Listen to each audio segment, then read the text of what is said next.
মাশাআল্লাহ, কি মিষ্টি চেহারা। তা মা, তুমি কতদূর পড়ালেখা করেছো? আমি তো পড়াশোনায় সবসময় ভালো ছিলাম। আমাদের পরিবারের সবাই পড়াশোনায় অনেক ভালো। আমার দাদা পরদাদা সবাই অনেক পড়ুয়া ছিল। আমার দাদা যখন মারা যায় তখন ওনার বুকের উপরে বই ছিল, তো পড়ুয়া ছিল উনি।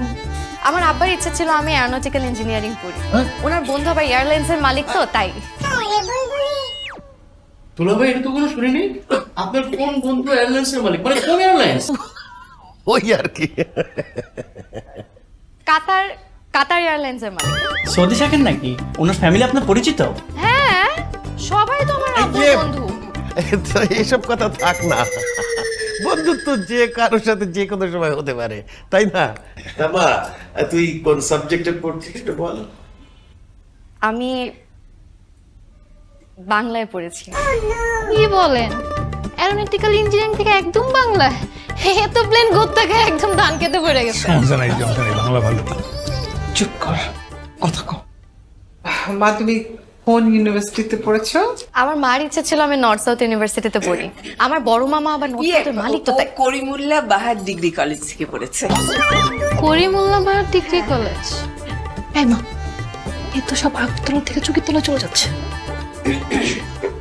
আপনারা একটু নিন না, বুলবুলি মা, সবাইকে একটু আপ্যায়ন করুন। হ্যাঁ প্লিজ নিন না।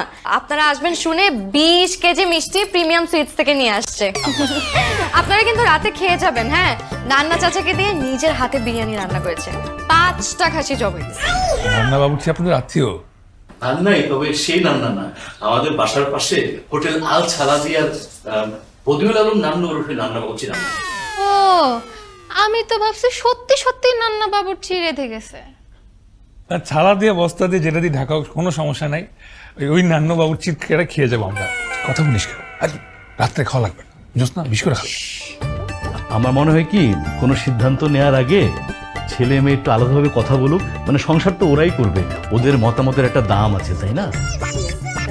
ফাইজা, যাও মা, ওদেরকে একটু ওইদিকে নিয়ে যাও।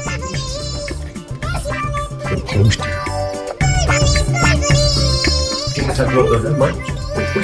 আসেন।